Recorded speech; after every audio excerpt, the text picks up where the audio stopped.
નમસ્તે વાલા વિદ્યાર્થી મિત્રો. બંસરી નાયકના આપ સૌને ખૂબ ખૂબ પ્રેમભર્યા નમસ્કાર. ધોરણ 11 ગુજરાતી વિષયમાં આજે આપની સમક્ષ હું લઈને ઉપસ્થિત થઈ છું પોયમ નંબર 19 રસ્તા વસંતના. કવિ શ્રી મનોજ ખંડેરિયા રચિત આ કાવ્યનો પ્રકાર છે ગઝલ. વિદ્યાર્થી મિત્રો, ભારતની મુખ્યત્વે 3 ઋતુઓ વિશે તો આપ સૌ જાણો છો, પરંતુ આ 3 ઋતુની પેટા ઋતુઓ પણ આવતી હોય છે. અને ગુજરાતી મહિનાઓ પ્રમાણે જો જોવા જઈએ તો ફાગણ અને ચૈત્ર આ બે જે મહિનાઓ હોય છે, આ 2 મહિનામાં જ પેટા ઋતુ જે આવે છે એમાં સૌથી પ્રિયજનોને ગમતી ઋતુ એ વસંત ઋતુ છે. પ્રકૃતિનું સૌથી રમણીય સ્વરૂપ જો જોવું હોય તો વસંત ઋતુને જ આપણે પસંદ કરવી પડે. કેમ? કારણ કે વસંત એ સૃષ્ટિનું યૌવન છે. જેમ મનુષ્યને પોતાનું યૌવન હોય છે, એવી જ રીતે સૃષ્ટિને પણ વસંતનું યૌવન હોય છે. યૌવન એ જીવનની વસંત છે અને વસંત એટલે નિસર્ગ એટલે કે પ્રકૃતિનો છલકાતો વૈભવ. વસંત એટલે જીવન ખીલવવાનો ઉત્સવ અને વસંત ઋતુ એટલે તરુવરોનો શણગાર. વસંત ઋતુ એટલે નવપલ્લિત થયેલું ખીલેલું આમ્રકુંજોની મહોરની માદક સુવાસ ફેલાવતું અને પ્રસન્નતા છલકાવતું નિસર્ગનું વાતાવરણ. અને તેમાંય કોયલનું મધુર કુંજન તો આપણા મનને પણ આનંદ વિભોર બનાવી દે. વસંત ઋતુ એટલે બધી જ રીતે સમાનતા. વસંત ઋતુ દરમિયાન કડકડતી નથી તો ઠંડી લાગતી કે નથી આપણને પરસેવો થતો. દરેકને ગમે તેવી ઋતુ. જીવંતમાં જો ખરેખર વસંત ખીલવવી હોય તો આ વસંત ઋતુને માણવી એ પણ એક પ્રકૃતિનું સૌંદર્ય માણવારૂપ એક સુખદ પ્રસંગ જ છે. અને પ્રકૃતિની સાથે સંકળાયેલો માણસ એનાથી અલિપ્ત તો કેમ રહી શકે? અને એટલા માટે જ દરેક કવિઓએ વસંત ઋતુને પોતાના કાવ્યોમાં ખૂબ જ લાડકોળથી જાણે એને ઉછેરી હોય એ જ રીતે ખીલવાની મોસમની આ ઋતુને એમણે પોતાના શબ્દોમાં સેવીને એને એવી રીતે એ લોકોએ પીછીથી મોહરી છે કે જાણે ઋતુરાજ વસંત જે છે એનું ઉપનામ પણ એટલા માટે જ આપણા નાનાલાલ કવિએ પણ એને આપ્યું છે. જી હા, વસંતને ઋતુરાજ વસંતનું નામ વસંત ધર્મી, વસંતને ખૂબ જ પ્રેમથી નિહાળનારા એવા આપણા નાનાલાલ કવિએ એમને આ નામ આપ્યું છે. અને ખરેખર જોવા જાય તો વસંત એ ખરા અર્થમાં બધી જ ઋતુમાં પણ સંત સમાન છે. અને એટલા માટે જ સંતનો સ્વભાવ વસંત જેવો એવું પણ આપણે કહીએ છીએ. આમ પ્રકૃતિના સૌંદર્ય સમા આ વસંત ઋતુને ખરેખર તો યુવા હૈયાઓની પણ ઋતુ કહેવામાં આવે છે. અને એને જ લક્ષીને અહીં આપણા કવિ જે મનોજ ખંડેરિયા છે એમણે આ કાવ્યની જે રચના કરી છે એમાં પણ ખરેખર પ્રકૃતિના પ્રેમનો સરસ પરિચય આપણને સૌને મળે છે. પ્રકૃતિ વર્ણનની સમાંતરે યુવા હૈયાઓની સંવેદના પણ એમણે અહીં રજૂ કરેલી છે. સાથે સાથે કાવ્યમાં મોહરેલી વૃક્ષની ડાળીઓ, ફૂલો, આમ્રમંજરી વગેરેના ઉલ્લેખ દ્વારા પ્રાકૃતિક પરિવેશ અને તે નિમિત્તે પ્રગટતા માનવ હૃદયના સૂક્ષ્મ સંચલનો, સંવેદનો અહીં કાવ્યરૂપ પામ્યા છે. વૃક્ષોની વાંકી ચૂકી ડાળોને વસંત ઋતુના રસ્તાઓ તરીકે અને ખીલેલા ફૂલોને વસંતના પગલાં રૂપે કવિશ્રી મનોજ ખંડેરિયાએ અહીં કલ્પના કરી છે. તો બસ આવી જ પ્રેમની લાગણી અભિવ્યક્ત કરવાની આ જે પ્રેમીઓની જે મનપસંદ ઋતુ છે એવા વસંત ઋતુને અહીં જે મનોજ ખંડેરિયાએ પોતે જે અભિવ્યક્ત કર્યું છે એનું આપણે પણ સૌ રસપાન કરીએ. આ ગઝલના રચયિતા મનોજ વ્રજલાલ ખંડેરિયાનો જન્મ 6 જુલાઈ 1943માં જૂનાગઢમાં થયો હતો. તેઓ ગુજરાતી સાહિત્યના જાણીતા ગઝલકાર અને કવિ હતા. તેમણે BSc LLBનો અભ્યાસ કર્યો. ત્યારબાદ 1968માં જૂનાગઢમાં જ એમણે વકીલાતનો આરંભ કર્યો હતો. સાથોસાથ કેટલોક સમય તેમણે વાણિજ્ય કાયદાના વિષયનું અધ્યાપન કાર્ય પણ કર્યું હતું. અને 1984થી તેઓ પથ્થરની ખાણમાં એટલે કે ક્વોરીમાં ઉદ્યોગમાં પણ તેઓ સંકળાયા હતા. ગુજરાતી ગઝલની તાસીર બદલવામાં અને ગઝલને એક કાવ્ય સ્વરૂપ તરીકે પ્રતિષ્ઠા અપાવવામાં પ્રયોગશીલ ગઝલકારમાં મનોજ ખંડેરિયાનો સમાવેશ થાય છે. એમણે આદ્યકવિ નરસિંહ મહેતા અને સાહિત્ય નિધિના સ્થાપક પ્રમુખ પદની જવાબદારી પણ બજાવેલી હતી. મનોજ ખંડેરિયાએ કાવ્ય સર્જનની શરૂઆત લગભગ 1956થી 60માં જ કરી હતી, પરંતુ કવિતાના પ્રકાશન અંગે એમણે બિલકુલ ઉતાવળ ન કરી હતી, કારણ કે એમને આ સલાહ તેમના પરમાર સાહેબ અને ગુરુજી જે એમના હતા એમણે શિખામણ આપી હતી. અને અંતમાં એમણે આદિલ મંસૂરી, મણિલાલ દેસાઈ વગેરે જેવા મિત્રોના આગ્રહને વશ થઈને છેક ડિસેમ્બર 1965માં 2 ગઝલ કુમાર પ્રકાશનમાં તેમણે પ્રકાશન કરવા માટે મોકલી હતી, જેમાંથી દિવાલો નામની જે શીર્ષકની રચના જે છે એ ફેબ્રુઆરી 1966ના કુમારમાં પ્રકાશન પામી હતી. ત્યારબાદ 4 દાયકાના સાતત્યપૂર્ણ કાવ્ય સર્જનના સફળ સ્વરૂપે મનોજભાઈ પાસેથી અચાનક અને અટકળ જેવા કાવ્ય સંગ્રહો, અંજની કાવ્યોનો સંગ્રહ તેમજ કેવળ ગઝલ સંગ્રહ હસ્તપ્રત પણ સાંપડે છે. કોઈ કહેતું નથી નામે એમની ગઝલોનું સંપાદન પણ થયું છે. કવિની તમામ પ્રકારની રચનાઓમાંથી 125 કાવ્યો એમ પણ બને શીર્ષકથી સંપાદિત થયો છે. ક્યાંય પણ ગયો નથી એ એમનો છેલ્લો ગઝલ સંગ્રહ છે. ગુજરાતી સાહિત્યમાં આપેલા પોતાના આ અભૂતપૂર્વ યોગદાન બદલ એમને ધનજી કાનજી ગાંધી સુવર્ણચંદ્રક પણ આપવામાં આવ્યો હતો. આવા આપણા ગુજરાતી સાહિત્યના ગઝલકાર શ્રી મનોજ ખંડેરિયાનું મૃત્યુ 27 ઓક્ટોબર 2003ના રોજ જૂનાગઢ ખાતે થયું હતું. કાવ્યની શરૂઆતમાં શ્રી મનોજ ખંડેરિયા કહે છે એ પ્રમાણે, આ ડાળ ડાળ જાણે કે રસ્તા વસંતના, ફૂલો એ બીજું કંઈ નથી પગલાં વસંતના. અગાઉ આપણને કહ્યું એ પ્રમાણે કે જે વૃક્ષોની ડાળીઓ છે એને વસંત ઋતુના રસ્તાઓ સાથે સરખાવી છે. માટે અહીં કવિ કહે છે કે અહીં જે પ્રત્યેક વૃક્ષોની જે ડાળ છે એ જાણે વસંતના રસ્તા જેવી મને દેખાય છે. અને આ વૃક્ષો ઉપર જે કોઈ પણ ફૂલો ઉપર પાંગર્યા છે એ બીજું કંઈક નથી, પરંતુ એ વસંત ઋતુના જાણે પગલાઓ પડ્યા છે. જી હા, અહીં જે વૃક્ષોની ડાળીઓ છે એ કવિને વસંત ઋતુના જાણે રસ્તાઓ નીકળ્યા હોય એવી લાગે છે. અને વૃક્ષો ઉપર આવેલા જે ફૂલો છે, આ રંગબેરંગી ફૂલો એમને વસંત ઋતુના જાણે પગલાઓ છે એવી દેખાય છે. મલયા નીલોની પીછી ને રંગો ફૂલોના લઈ, દોરી રહ્યું છે કોણ આ રસ્તા વસંતના. અહીં મલયા નીલો, મલય વત્તા અનિલ. મલય એ પર્વતનું નામ છે જે દક્ષિણ ભારતની એક પર્વત શૃંખલા છે, એટલે કે એક માઉન્ટેન રેન્જ છે જ્યાં ખૂબ જ પ્રમાણમાં ચંદનના વૃક્ષો થાય છે. અને આપ સૌ જાણો છો કે ચંદન એ પોતે કેવું સુગંધીદાર વૃક્ષ છે.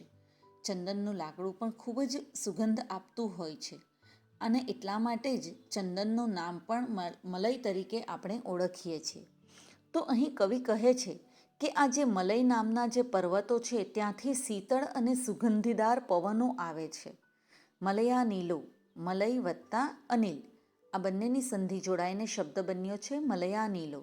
અને એટલે જ કવિ કહે છે કે અહીં જે આ વાતાવરણમાં જે ફૂલો પથરાયા છે, જે રંગો પથરાયા છે, એ જાણે પેલા મલય પર્વતમાંથી શીતળ એટલે કે ઠંડા અને સુગંધીદાર પવનો જે આવી રહ્યા છે, ચંદનોની સુગંધ લઈને જે પવનો આવી રહ્યા છે, તો એ પીછી અને ફૂલોના જાણે અહીં રંગ પથરાઈ ગયા છે.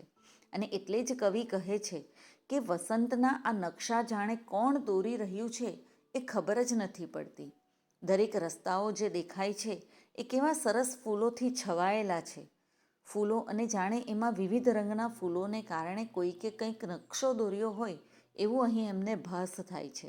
અને એટલા માટે જ કવિ અહીં કહે છે કે વસંતમાં જેમ શીતળ અને સુગંધીદાર પવન ફૂંકાય છે અને ફૂલો ખીલી ઉઠે છે, કહેવાનો મતલબ એમનો અહીં આ જ છે કે વૃક્ષો પર એટલા તો નવા ફૂલો, ખૂબ જ સુગંધીદાર ફૂલો આવ્યા છે અને સુગંધીદાર એનાથી પવન પણ ફૂંકાય છે. અને એટલા માટે જ કવિ કહે છે કે આ મલયા નીલોની પીછીથી કોઈક વૃક્ષો પરથી જાણે કે કોઈક નકશા દોરી રહ્યું હોય. આ એક તારા અંગે ને બીજો ચમનમહી, જાણે કે બે પડી ગયા ફાંટા વસંતના. અહીં કવિ સરસ યુવા હૈયાની વાત કરે છે.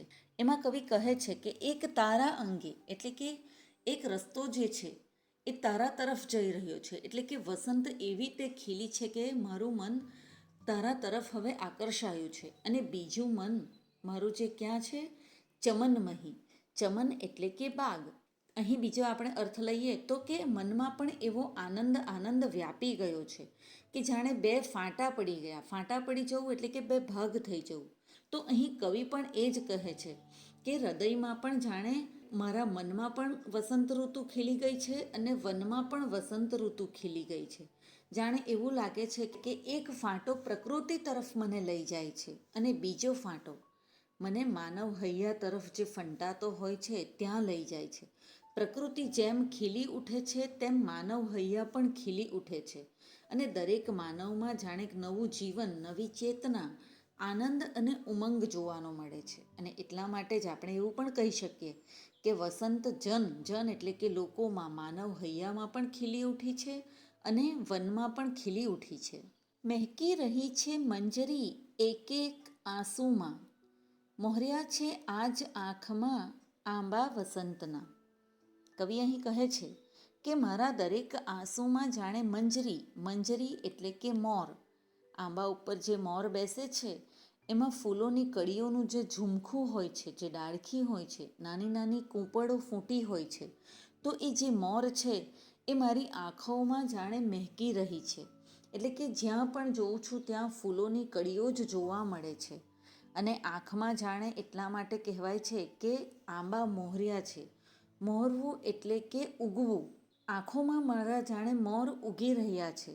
કહેવાનો મતલબ કવિનો અહીં છે કે સૌ એવા તો તલ્લીન થઈ ગયા છે આ ઋતુમાં કે આ વસંત ઋતુના આગમનથી જ જાણે વાતાવરણ પણ પ્રસન્ન થઈ ગયું છે.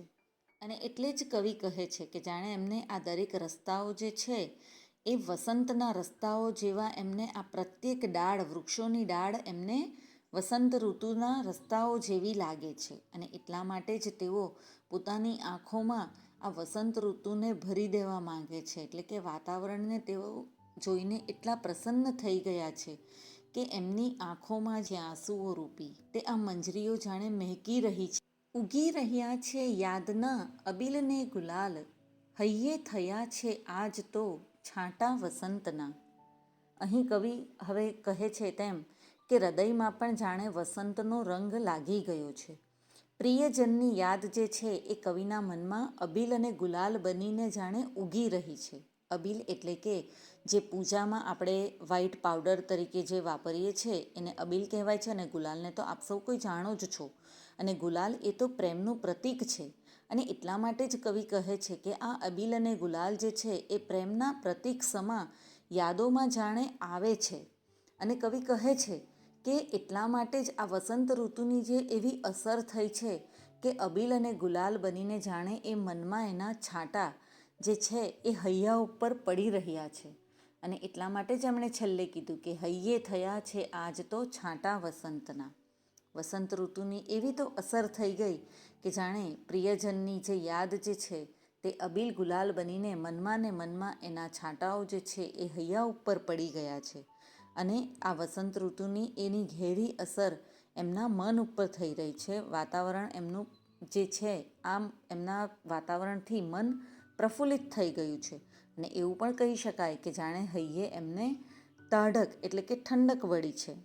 ફાંટું ભરીને સોનું સૂરજનું ભરું હવે, પાછા ફરી ન આવશે તડકા વસંતના. કવિ અહીં અંતમાં ખૂબ જ સરસ વાત કરે છે કે ફાંટું એટલે કે પોટલી બાંધી લેવી, કંઈક પોટલું જેવું બનાવવું. અને એટલા માટે જ કવિ કહે છે, અને આપણે પણ સૌ જાણીએ છીએ કે વસંત ઋતુમાં જે સૂરજનો તડકો હોય છે એ કેવો સરસ પીળો તડકો, જાણે એકદમ કુમળો તડકો પણ આપણને લેવાનો ખૂબ જ ગમતો હોય છે. અને કવિ પણ એટલા માટે જ આ તડકો જે છે એને સોનાની સાથે સરખાવે છે. અને સોનું આપણે સૌ જાણીએ છીએ કે કેવું કિંમતી હોય છે. અને એટલા માટે જ આ સોના જેવા કિંમતી પીળા રંગના તડકાને કવિએ જે સોના સાથે સરખાવ્યો એને ભરી લેવા કહે છે. એનું પોટલું ભરવાની વાત કરે છે. ફાંટું ભરવું એટલે કે પોટલી ભરી દેવી. અને સૂરજના આ તડકો જે છે જે સોના જેવા પીળા રંગનો છે. કવિ એને પોટલીમાં ભરી લેવા માંગે છે. અને વસંતનો જે સૂરજનો તડકો હોય છે એ સ્વાસ્થ્ય માટે પણ આપણો એટલો જ ગુણકારી હોય છે.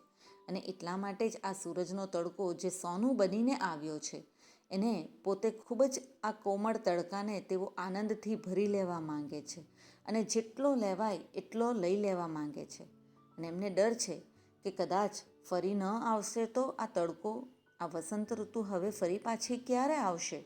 એટલે અત્યારે જે કંઈક પણ મળે છે એનું હું પોટલું ભરી દઉં છું. અને સૂરજનો આ તડકો જે છે એ મારે મન તો ખૂબ જ કિંમતી છે. વિદ્યાર્થી મિત્રો, પ્રકૃતિમાં તો આવી બધી ઋતુઓ આવે અને જાય છે. વનસ્પતિ અને સૃષ્ટિની જેમ માનવ જીવનમાં પણ પાનખર તો આવે જ છે. પરંતુ ઈશ્વરમાં શ્રદ્ધા રાખીને પોતાના પુરુષાર્થમાં મક્કમ મંડ્યા રહીશું તો આપણું જીવન પણ ખૂબ જ વસંત ઋતુની જેમ જ ખીલી ઉઠશે. અને એ જ આશાને આપણે પ્રજ્વલિત એટલે કે જીવંત રાખવાનું સૂચન આ વસંત ઋતુ કરે છે. તમારું જીવન પણ વસંત ઋતુ જેવું હરિયાળું બને એવી ખાતરી તમારે જાતે રાખવાની હોય છે. આમ વસંત ઋતુ પ્રકૃતિને જે પોતાના મુક્ત હાથે રંગોની છટાથી ભરી દે છે, બસ એ જ રીતે તમારે પણ તમારી મહેનતના રંગથી જીવનને પૂરેપૂરા રંગથી ભરી દેવાનું હોય છે. દિલમાં જે કંઈક પણ નાની નાની ખુશીઓ ભરેલી ક્ષણો જે હોય છે એ સોનેરી યાદોને આખી જિંદગી એક આપણે અનમોલ અમાનતની જેમ આપણે સાચવી રાખવાની હોય છે. બસ એ જ આશા સાથે આજના ટૉપિકની આ ચર્ચા અહીં જ હું પૂર્ણ કરું છું. ફરી પાછા અન્ય નવા ટૉપિક સાથે જલ્દીથી આપણે ફરી ભેગા મળીશું. ત્યાં સુધી બંસરી નાયકના આપ સૌને ખૂબ ખૂબ પ્રેમભર્યા નમસ્કાર.